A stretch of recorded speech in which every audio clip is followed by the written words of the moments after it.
கள்ளக்கூடி கொண்ட கருணாநிதி வாழ்கவே, கள்ளக்கூடி கொண்ட கருணாநிதி வாழ்கவே, மக்கள் உள்ளம் கூடி கொண்ட உண்மை தலைவர் வாழ்கவே, கள்ளக்கூடி கொண்ட கருணாநிதி வாழ்கவே, மக்கள் உள்ளம் குடி கொண்ட உண்மை தலைவர் வாழ்கவே, கள்ளக்கூடி கொண்ட கருணாநிதி வாழ்கவே.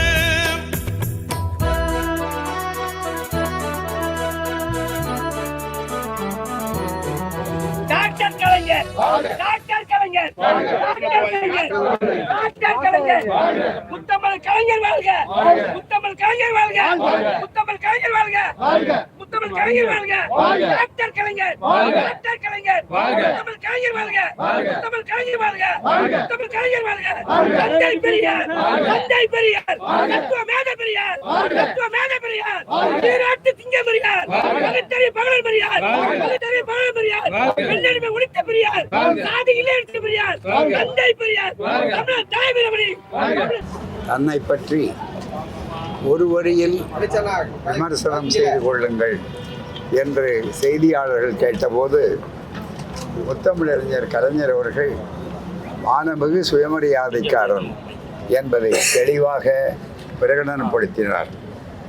தந்தை பெரியார் அவர்களுடைய குருகுலத்திலே சிறப்பாக பயின்று எழுத்தாற்றல், பேச்சாற்றல், கருத்தாற்றல் முதலிய பல்வேறு அரசியல் ஆளுமை ஆற்றல், போராட்ட களத்திலே நின்று வென்று காட்டுகிற போர்க்களத்தினுடைய அறப்போர்க்களத்தினுடைய ஆற்றல், இப்படி பல்வகையான ஆற்றல்களை தன்னகத்தை அடக்கி தானே ஒரு வரலாறாக அந்த தலைமுறைக்கு மட்டுமல்லாமல் இனி வரக்கூடிய தலைமுறைக்கும் ஆக்கிய ஒரு அற்புதமான சீரிய பகுத்தறிவாதி முத்தமிழறிஞர் கலைஞர் அவர்கள்.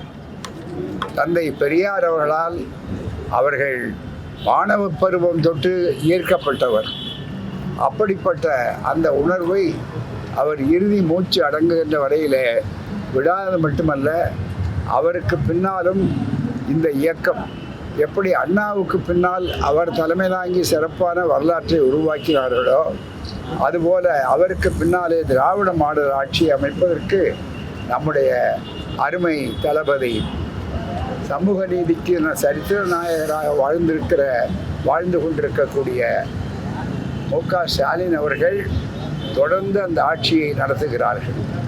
எந்த ஆட்சி வந்தாலும் அவருடைய திட்டங்களை யாரும் அனுப்பிவிட்டு அதற்கு பிறகு ஆட்சி செய்ய முடியாது சொல்லக்கூடிய அளவிற்கு அகில இந்தியா மட்டுமல்ல உலகத்தினுடைய பல பகுதிகளிலும் அந்த திட்டங்கள் பெருகின்றன சொல்வது கலைஞர் என்ற திராவிடம் என்ற பெரிய ஆலமரம். அதற்கு 110 ஆண்டுகள் வரலாறு உண்டு. நீதி கட்சியிலே தொடங்கி திராவிடர் கழகம், திராவிடர் இயக்கம், சுயமரியாதை இயக்கம் என்றெல்லாம் ஆக்கிய ஒரு இயக்கம் பாரம்பரியம் உண்டு. இன்றைக்கு சிலர் நினைக்கிறார்கள் திராவிடம் இல்லாமல் போய்விட்டது, காணாமல் போய்விட்டது என்று அலட்சியமாக நுனிப்புல் மேய்கிறார்கள். திராவிடத்தை ஒருபோதும் அழிக்க முடியாது. திராவிடம் என்றும் வாழும், அதை வரலாறு என்றும் சொல்லும். ஆகவேதான் தாய் கழகமான திராவிடர் கழகம் இன்றைக்கு இங்கு மட்டுமல்ல தமிழ்நாடு முழுவதும் கலைஞர் அவர்களுடைய 103வது அந்த பிறந்த நாள் ஆண்டு என்பதை திராவிடர் எழுச்சி நாளாக தமிழ்நாடு முழுக்கவும், கர்நாடக மாநிலத்திலும், மும்பை மாநிலத்திலும், மராத்தியத்திலுமே கொண்டாட ஏற்பாடு செய்யப்பட்டிருக்கிறது. அதுபோலவே திராவிட முன்னேற்றக் கழகம் அதனுடைய பிரச்சாரம் வழக்கமான அதை செய்கிறார்கள். தமிழின உணர்வாளர்களும் திராவிட பற்றாளர்களும் ஒரு அணியிலே திரண்டு அதை செய்து கொண்டிருக்கிறார்கள். எனவே தான் இது நேற்று பெய்த மழையில் இன்று முளைத்த காளான் அல்ல, மாறாக முழுக்க முழுக்க ஆழமான அடித்தளம் கொண்ட பல விழுதுகளை, பழுதில்லா விழுதுகளை கொண்ட ஒரு திராவிட தத்துவம்.